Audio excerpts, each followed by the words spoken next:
Jesus elucidates. Why does God allow suffering, lack of insight, and danger of bitterness and obstinacy? June 1st, 2015. Words from Jesus to Sister Clare, spoken by Jackie.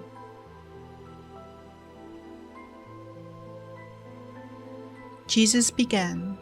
Gratefulness opens the door for greater blessings, greater and greater blessings. With gratefulness comes power, the power to loose and unleash the fetters both on yourselves and on others. When a bitter spirit is standing in the way, there is bondage.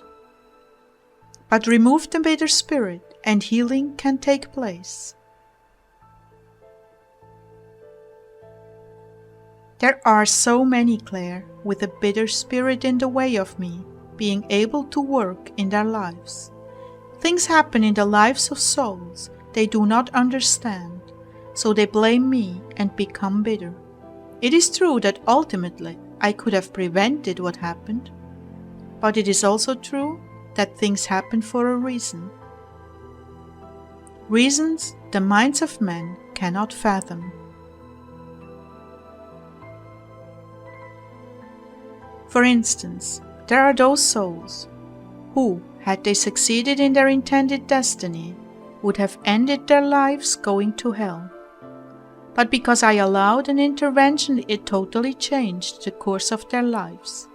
They cannot see it, and so they become bitter.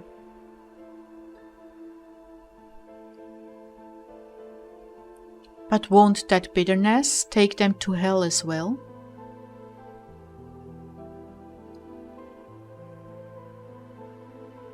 It can, if someone doesn't intervene, but I literally move heaven and earth to bring someone across their path that changes their whole attitude, many times at the very end of their lives, when it is their last chance. Not that I don't try earlier, but some are so hardened and obstinate that it takes facing death to realize their mistake. Oh, my precious ones, so many times worse things were headed your way, and I withstood the devils on your behalf. You were not walking with me, you didn't know me, or even care to know me, but I protected you anyway. You see, when you live by my rules, love me and serve me, you live within the confines of the coral of safety. But when you break down the fence and take off into the wilderness, you tie my hands.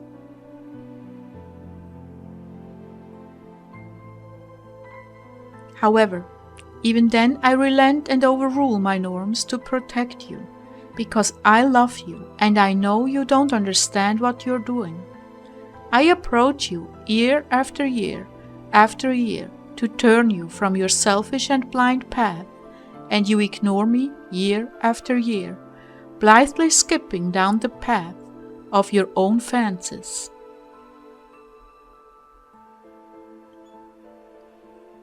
Then you get to the end of your life and start to think about things, looking back on mistakes, wondering when death approaches where you will finally end up. Even then, you try to reason away the things others have warned you with.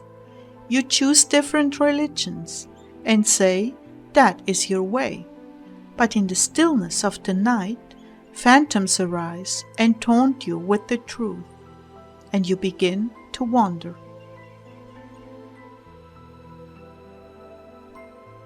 Oh, I do try so hard to turn your disposition, because I know where it is taking you, and that I will never see you again. I will grieve for you. I will hear your screams from hell, but I won't be able to do anything for you made your decision, in spite of everything I did to turn your heart back to me.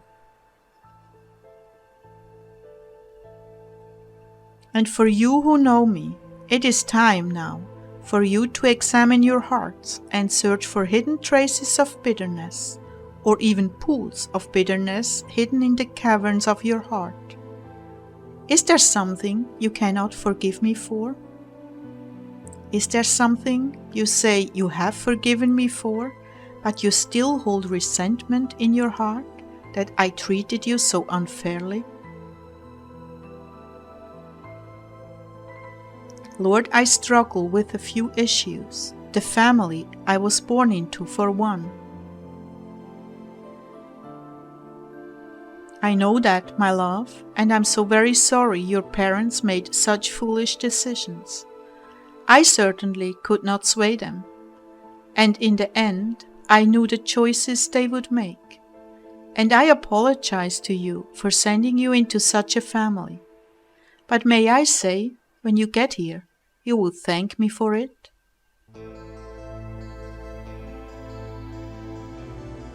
Lord, in my right mind, I thank you for it even now.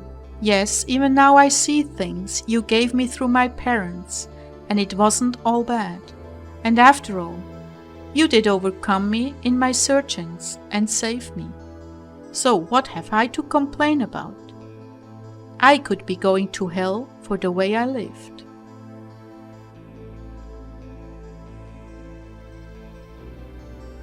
All that you say is true, my beloved. But look how far you have climbed up the ladder of grace out from the deep, deep pit that gave birth to you. Look how you have taken my hand and risen up into the realms of glory with me. Surely that is to be rejoiced over.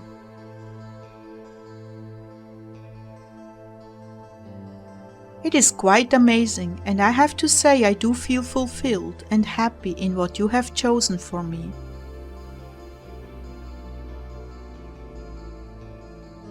Oh, and that is only the beginning.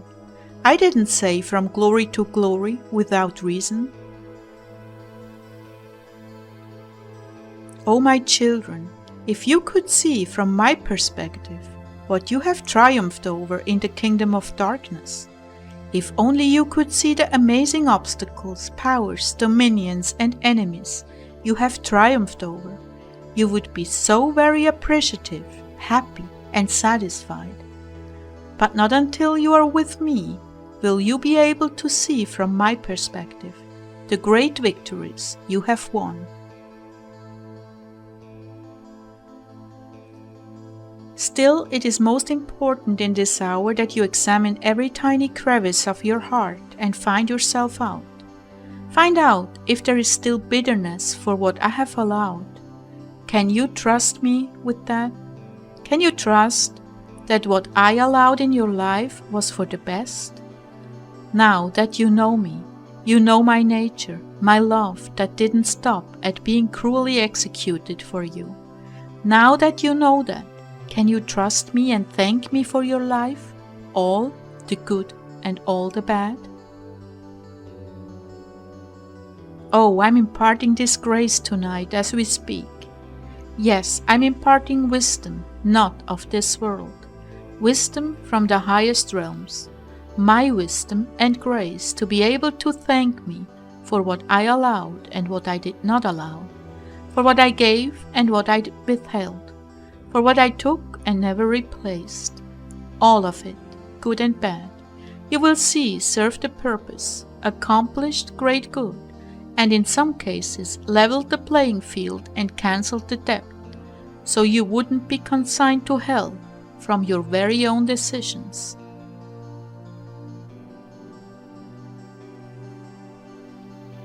I have spoken of this to Clare before. Many souls, born into squalor and dying prematurely, made the decision to come to earth and suffer in this way, because they longed to be redeemed from among mankind. You at this time cannot understand what it means in heaven to be among the redeemed.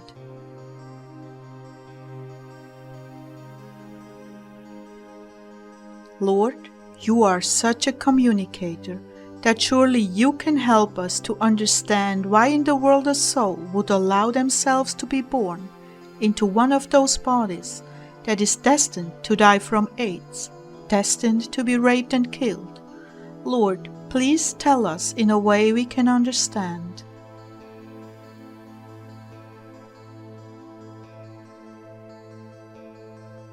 You are asking for a great deal, Clare. I will try. You are not going to explain it to yourself in your logical mind.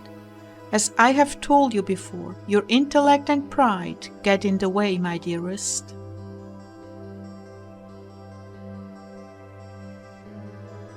Okay, sorry.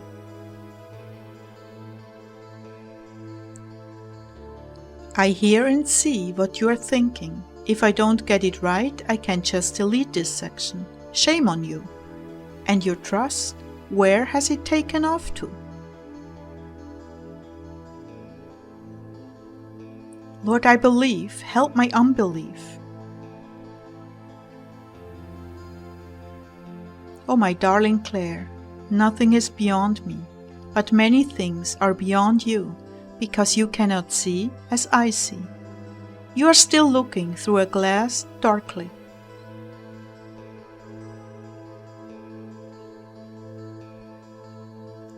Lord, are you saying you won't tell us after all? I should spank you for thinking that. Oh, please don't. You always get me where I live. In the chocolate bar? Please don't tell them how bad I am.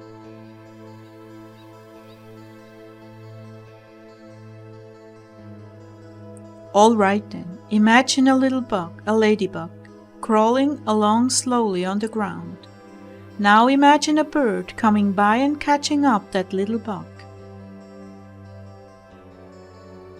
So far I have the ladybug and the crow.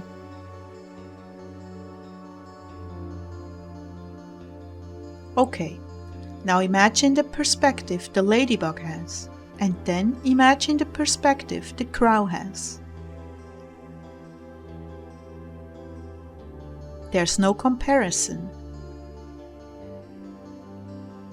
That's correct. There's no comparison until the bird picks the ladybug up and flies off with it. Then the ladybug can see as the crow sees. Okay. It is the realms of awareness between the two.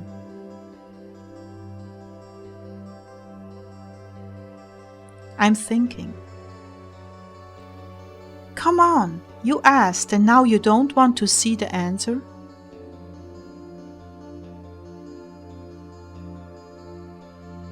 Lord, you know how I am. Sadly, Thomas, I do. Okay, is that any way to treat your frail bride?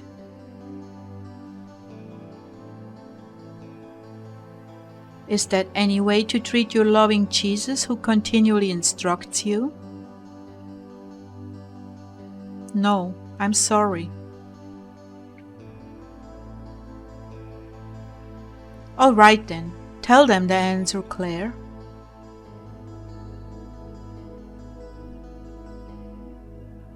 The ladybug experiences your love as she crawls along the ground, through every little grain of sand, etc., in a very, very limited way. But when she's picked up in the crow's beak, she suddenly sees everything there is to see. Exactly. When a soul is in heaven, they do not experience the depravity of earth and sin, so they can't possibly appreciate what they have. But when they've been subjected to the utter darkness of sinful men and are lifted up and out of it, their awareness of how they are loved by me is suddenly expanded beyond all boundaries, and they experience the very extraordinary bliss of my being and my love for them.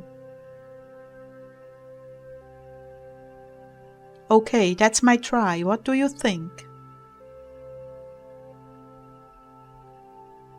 Mind-boggling. What did I tell you? Didn't I tell you that you wouldn't be able to understand till you came here?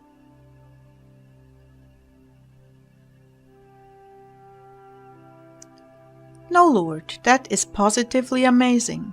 When you talk to me, I usually pick up on your thoughts and put them into words. But this example, I was totally mystified by every image.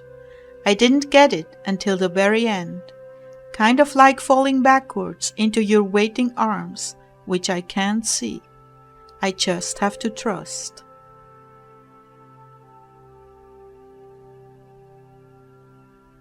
Yes, I have to talk to you sometimes this way because the line of thought and where I'm going is totally out of your reality.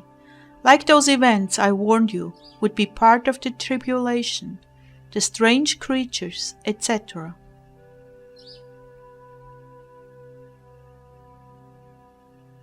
Yes, that was hard for me, but you did it. You're amazing, Lord.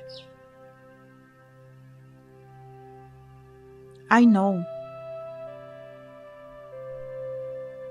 So I have already blessed you tonight by imparting wisdom not of this world, wisdom from the highest realms, my wisdom and grace to be able to thank me for what I allowed and what I did not allow, for what I gave and what I withheld, for what I took and never replaced. All of it, good and bad, you will see it served a purpose. So in essence, those of us who got the rawest deal will experience the very greatest depth of your love. Yes, my love, now you see it. Those who are forgiven much shall love much, and shall see the enormity of my love. The greater the knowledge of darkness, the greater the appreciation of the light. I bless you all again now. Take your time with this, it is quite deep and challenging to understand. But this night I have imparted the grace to understand as you listen.